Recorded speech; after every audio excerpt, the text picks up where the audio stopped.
I'm going to start with James Comey. He was on with Chris Wallace yesterday on Fox News Sunday.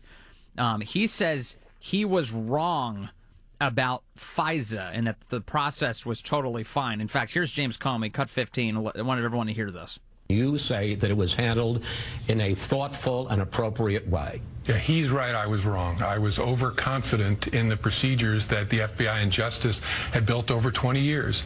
I thought they were robust enough. It's incredibly hard to get a FISA.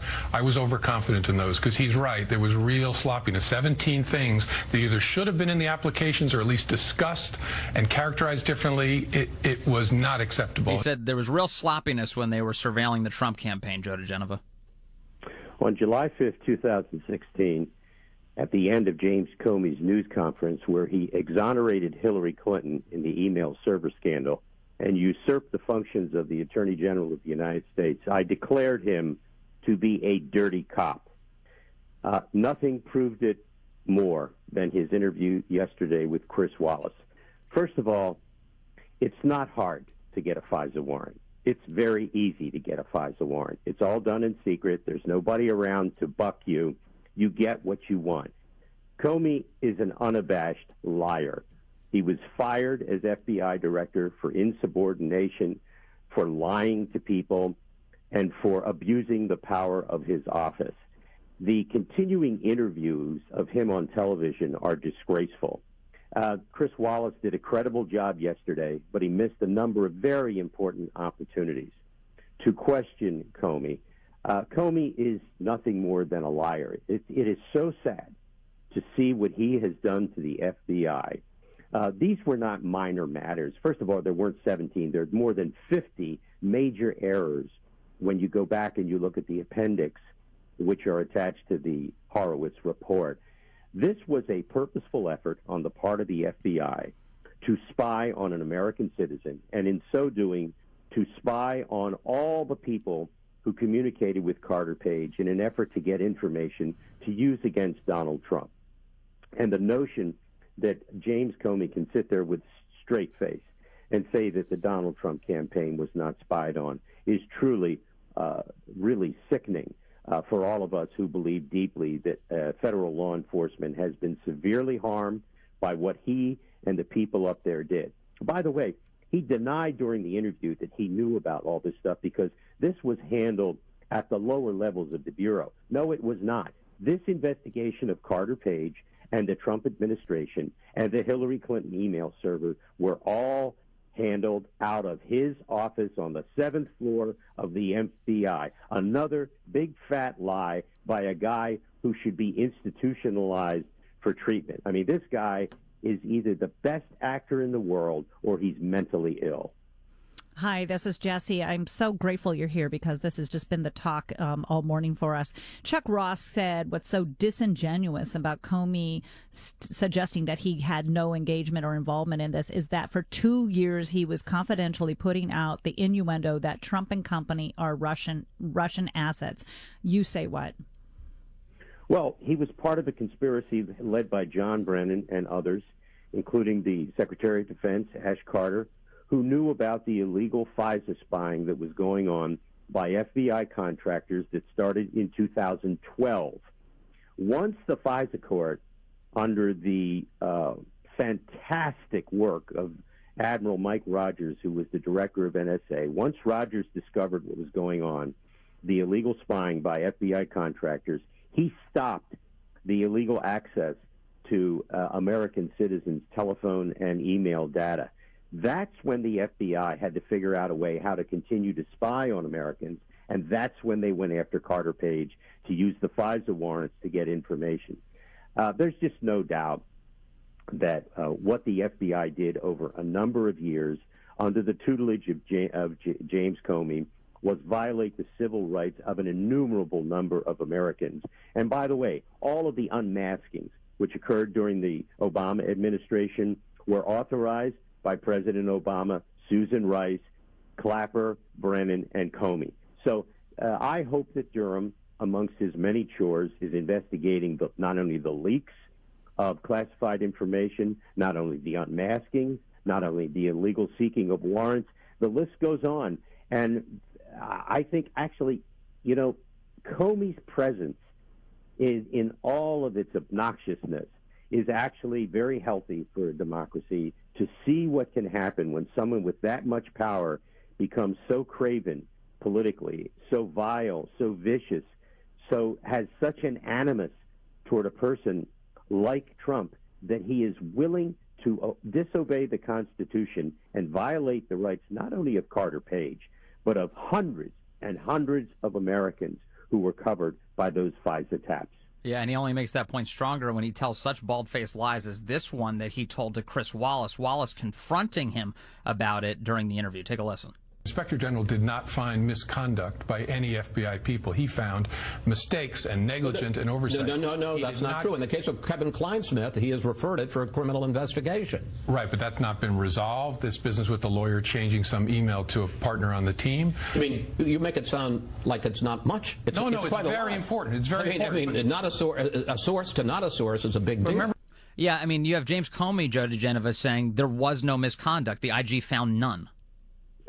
Look, you are listening while you are listening to James Comey, to a man, remember, who had complete authority over spying on American citizens.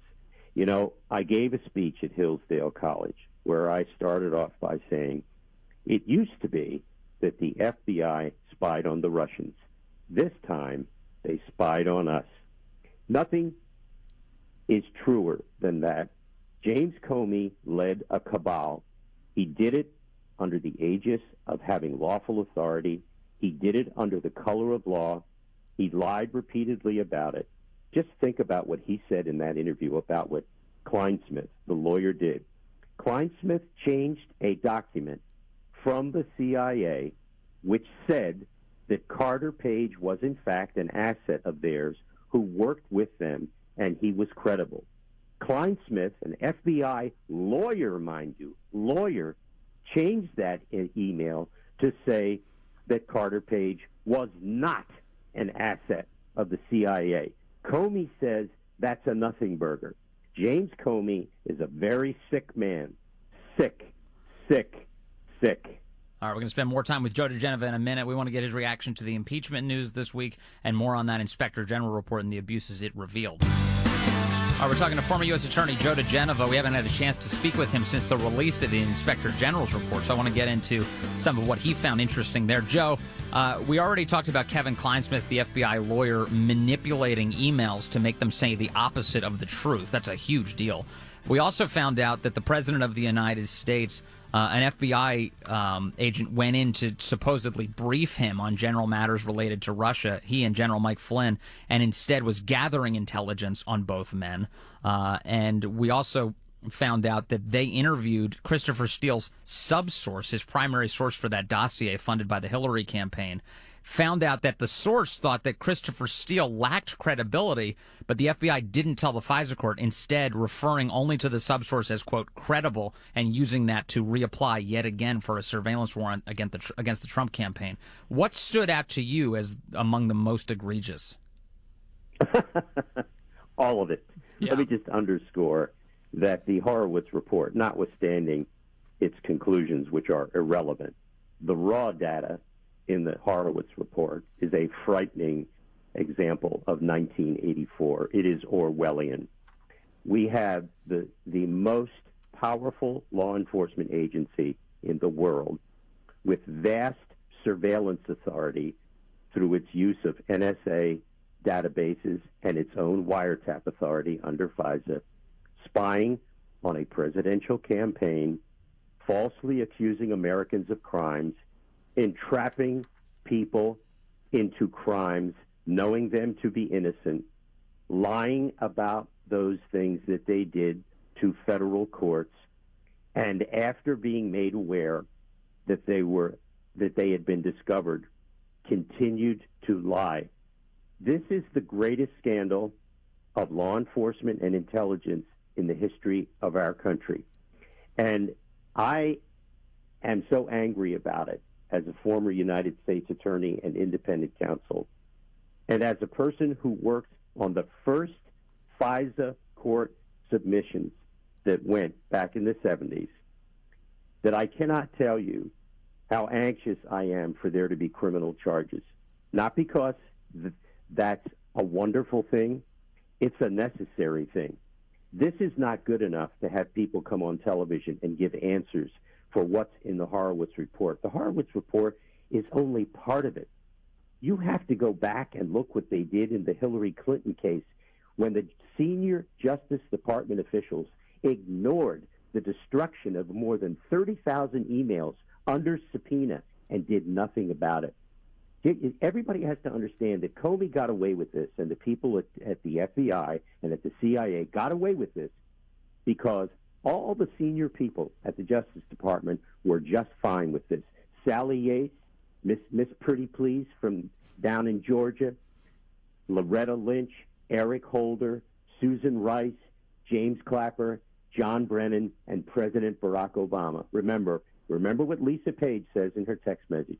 The president has made it known he wants to know everything that's going on in this. This is a gigantic blemish on our constitutional government, and people need to view it that way. And all of these people in the media who talk about this, people like myself and Victoria Tunsi, my wife and law partner, calling us conspiracy theorists. Those folks are the ones that are the real threat to democracy, and the people in journalism who have spread these false tales about these crimes committed by senior government officials in the Obama administration. The journalists of this country should be ashamed of themselves. They owe the American people and the First Amendment an apology. I'm curious if you saw anything in this Horowitz report that's going to help General Flynn, because many people are watching that case. They feel that this man who has served his country over, 3 decades and was such somebody who maybe the Obama administration was definitely fearful of because of his own firsthand knowledge of the abuses. What are your thoughts? It's pretty clear that the lying by the FBI to federal courts and the lying to the Trump campaign about what they were doing, and the sleazy so-called defensive briefing of the president-elect, which was really nothing more than an attempt to interview him for evidence gathering. If Judge Sullivan doesn't throw the Michael Flynn case out, I don't know what kind of case there is to be thrown out for constitutional misbehavior.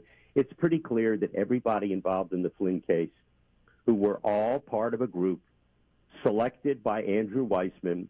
Bob Mueller it's obvious from his public testimony that Mueller was dysfunctional. He was having motor problems. He obviously has mental problems and speaking problems. It's obvious this was a Weissman special who hired all these Democrats, and they had one thing in mind. They were going to use the FBI and they were going to use the Justice Department to get Michael Flynn so that they could get Donald Trump. There's so much evidence on the record now of duplicity and lying and criminality by the FBI and senior Justice Department officials in the Obama administration that there is no way that Judge Sullivan, with a clear conscience, can allow the case of Michael Flynn to continue. It should be thrown out now. Spending time waiting for more information, more documents is ludicrous. On its face,